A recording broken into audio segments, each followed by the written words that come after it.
ምን ተሰማሽ? ጨነቀሻል? ለእናቴ አይደል?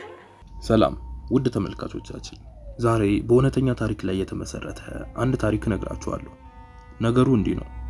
ወንድሟ እኔ ነኝ አይደል እዚህ ችግር ውስጥ የከተትኩሽ ይላታል። እሷ ደግሞ ችግር የለውም ብቻ እናታችን ትዳን ብላ ትለዋለች።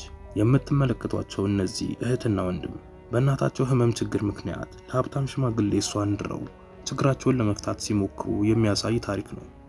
ምን ይገጥማት ይሆን? ሙሉ ቪዲዮውን ተመልከቱ። የሰርጓ ቀን ማታ ላይ ነበር ችግር የገጠማት። ሽማግሌው በንዴት አንቺ ውሸታም፣ ድንግል አይደለሽም፣ ክብረ ንጽህና የለሽም፣ እንደዚህ ባለጌ መሆንሽን ባውቅ አላገባሽም ነበር ብሎ ይጮህባታል። ነገር ግን እሷ እናቷን ለማዳን ስትል አንገቷን ደፍታ ምንም መልስ አልሰጠችውም ነበር። ባለጌ ብሎ በጥፊ አጭሏት ጥሏት ይወጣል።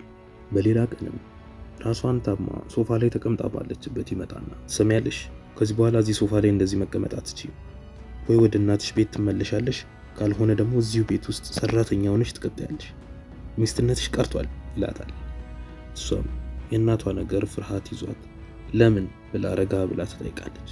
እሱም ክብረ ንጽህና የሌላትን ሴት ሚስቴ አድርጌ አብሬ መኖር አልፈልግም ብሎ ይላታል። እሷም ግዴታ መምረጥ አለባት፣ ወይ ቤቱን ለቆ መውጣት፣ ካልሆነ ደግሞ አንገቷን ደፍታ ሰራተኛ ሆና እናቷን ማሳከም። የግድ እናቷን መታደግ ስላለባት እዛው ቤት ሰራተኛ ሆና ትቀጥላለች። በዛኑ ቀንም ውጪ ላይ ባሏ ከሌላ ሴት ጋር እጅ ለእጅ ተያይዞ እያወራ ነበር። ሴቷም ምን ሆኖ እንደጠፋ ተጠይቋለች። እሱም ነገሮችን ለማስተካከል እየሞከረ እንደሆነና ከዚህ በኋላ አብረው እንደሚኖሩ ለአዲሷ ሴት ይነግራታል። ይህንን ስታውቅ ያቺ ምስኪን ለእናቷ ብላ ሽማግሌ ያገባችው ሴት ምን ትል ይሆን? ቪዲዮውን እስከ መጨረሻው ድረስ ተከታተሉ። በሌላ ቀንም ወንድሟ ሊጠይቃት ቤቷ ድረስ መጥቷል። እንዴት ነሽ? አንቺ ጋር ነገሮች እንዴት እየሄዱ ነው ብሎ ይጠይቃታል። እሷም ችግሯን በውስጧ ይዛ እኔ ደህና ነኝ፣ እናንተ እንዴት ናችሁ? እማዬ ደህና ናት ብላ ትጠይቀዋለች። እናታችን ያው አንድ ትልቅዬ ቀዶ ጥገና ነው የሚቀራት፣ ለሱም የሚሆን ገንዘብ ደግሞ ለማግኘት ተስፋችን አንቺ ነሽ ብሎ በጣም በሐዘን ቅር ተሰኝቶ ይነግራታል። ምክንያቱም ሳትፈልግ እዚህ ትዳር ውስጥ እንደገባች ያውቃል። በቁጭት ስሜት ውስጥ ሆኖ እኔ ደህና ስራ ኖሮኝ እናታችን ማሳከም ብችል ኖሮ አንቺ እዚህ ሁላ ችግር ውስጥ አልክትሽም ነበር ብሎ በሐዘን አንገቱን ይደፋል። ወንድሟን ላለማስጨነቅ አንተ አታስብ፣ እናታችን ብቻ ትዳን፣ ለእኔ ችግር የለውም ብላ ወንድሟን ላለማጨናነቅ ትሞክራለች። እሱም ግንባሯን ስሞ ተሰናብቷት ወደ እናቱ ጋር ይሄዳል። በዛኑ ቀን ምሽት እሷ አልጋዋ ላይ ተኝታ ባለችበት ሽማግሌው ወደ እሷ ይመጣና ተነሺ ካልጋዬ ላይ፣ ነግሬሽ ነበርኩ አንቺ ይሄ አልጋ አይመጥንሽ፣ እዚህ ቤት እንደ ሰራተኛ እንጂ እንደ ሚስት ልትሆኚ አትችይም፣ ከዚህ በኋላ እዚህ አልጋ ላይ ድርሽ እንዳትይ፣ ደግሞም አዲስ ሚስት ስለማመጣ እሷ ፊት እንደ ሚስት ለማስመሰል ብትሞክሪ ከዚህ ቤት አባርርሻለሁ ይላታል።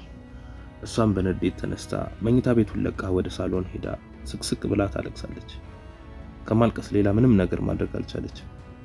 ምክንያቱም እናቷን ማሳከሚያ ገንዘብ ግዴታ ማግኘት ስላለባት። በነጋታው ጠዋትም ቁርሷን ሰራርታ ይዛ መጣ አብራው ለመብላት ትቀመጣለች።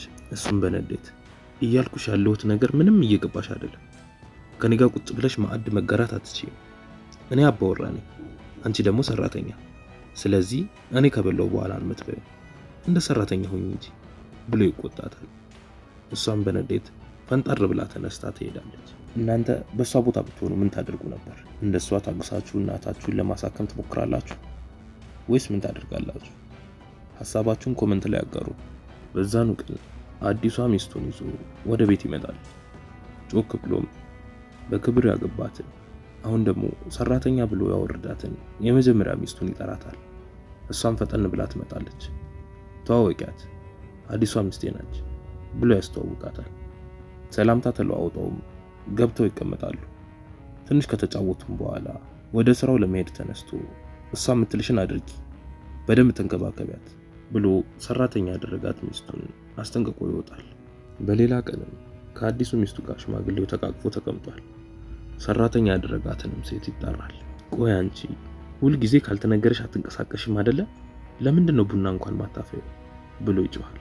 አዲሱ ሚስቱ እሷን ተዋት እባክህ፣ ይልቅ ለምን መኝታ ቤት አንሄድም ብላ ተነስታ ወደ መኝታ ቤቷ ትሄዳለች። እሱም ተከትሏት ሊገባ ሲል የድሮ ሚስቱ ታስቆመውና የእናቴን ነገር እንዴት አደረክ በቶሎ ሕክምና ማድረግ እንዳለባት ታውቃለህ። ብሩን ለወንድሜ ላክለት ብላ ትጠይቀዋለች። ሽማግሌውን በንቀት እንዴት ነው የምታስበው? እሱን እኮ ትተነዋል። አሁን ሚስት ሳትሆኚ ሰራተኛ ነሽ። በወር በመከፍልሽ ገንዘብ ከፈለግሽ አሳክሚያት ብሎ ይላታል። እስከዛሬ በእኔ ቀልደሃል፣ ዝም ብዬሃለሁ። በእናቴ ግን እንድትቀልድ አልፈልግም ትለዋለች በንዴትና በብስጭት ስሜት ውስጥ ሆና። ቀጥላም እኔን እንደፈለግ ስታደርግ ዝም አልኩ፣ እናቴ ላይ ግን እንድትቀልድ አልፈቅድልህም ብላ ንግግሯን ሳትጨርስ ጥሏት ይሄዳል። በሌላ ቀን ምስኪኗ የቤት ሰራተኛ ሶፋ ላይ ቁጭ ብላ ባለችበት አዲሷ የቤት እመቤት በድንገት ትመጣለች። በንቀት ከተቀመጠችበት አስነስታት ሱቅ እንድትሄድ ነግራ ትልካታለች። ሱቅ እየሄደች ባለችበት በድንገት ስልኳ ይጠራል። ወንድሟ ነበር። እሱ የእናታችን ቀዶ ጥገና ቀን ስለደረሰ ለባልሽ አስታውሹ ብዬ ነው ብሎ ይነግራታል። እሷም ማታ ሲመሽ ጠብቃ ባለ ወደ ቤት ሲገባ ትነግረዋለች። እሱም ችላ ብሏት ጥሏት ወደ መኝታ ቤቱ ይሄዳል። ምን ማድረግ እንዳለባት ግራ ተጋብታ በሐዘን ስሜት ትዋጣለች። በነጋታውም ወንድሟ ለባልየው ደጋግሞ ቢደውልም ስልክ አላነሳ ስላለው የሆነ ነገር እንደተፈጠረ ጠርጥሮ ወደ ቤታቸው ይሄዳል። ቤታቸው ሲደርስ ያልጠበቀው ነገር ነው የተመለከተው። ሽማግሌው ባሏ ከሌላ ሴት ጋር ያገኘዋል። ወንድምየውን በንዴት ምን እያደረክ ነው? ምን እየተፈጠረ ነው ያለው? ለዚህ ነበር ለካ ስልክ የማታነሳው ብሎ ይጮሃል። አዲሷ የሽማግሌው ሚስት በድንገት ከተቀመጠችበት ተነስታ ባለቤቱ ነኝ፣ በቅርብ ነው የተጋባ ነው ብላ ለትውውቅ እጇን ትዘረጋለታለች። ከውስጥ ሆና የወንድሟን ድምጽ የሰማችው ሰራተኛም ፈጠን ብላ ወደ ሳሎን ትወጣለች። ወንድሟን በንዴት ቆይ ምንድን ነው የተፈጠረው ብሎ ይጠይቃታል። ላስረዳህ፣ ቆይ ተረጋጋ ብላ ወንድሟን ካለበት ስሜት ለማስወጣት ትሞክራለች። ወንድሟን በንዴት ወይኔ እኔ ነኝ እዚህ ችግር ውስጥ የከተትኩሽ፣ አሁን ከዚህ የበለጠ ነገር እንዲፈጠርብሽ አላደርግም ብሎ ይላታል። ባልየው እስካሁን በፍርሃት ምንም ነገር ትንፍሽ አላለም። ዝምታ መርጧል። ወንድሜ ድንግል ስላልነበርኩ እዚህ ቤት ውስጥ እንደ ሰራተኛ መቀጠል እንዳለብኝ ነው የነገረኝ። ይሄ ነው የተፈጠረው ብላ ለወንድሟ ባጭሩ ታስረዳዋለች።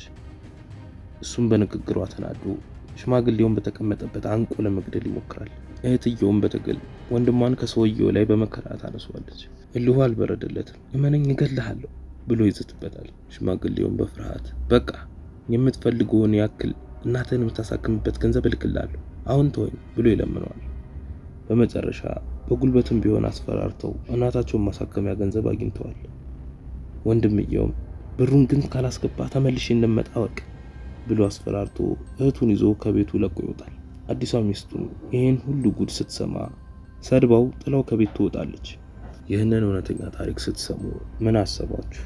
ሐሳብ አስተያየታችሁን ኮሜንት ላይ አስቀምጡልኝ። በሌላ ቪዲዮ እስክንገናኝ በሰላም ቆዩ።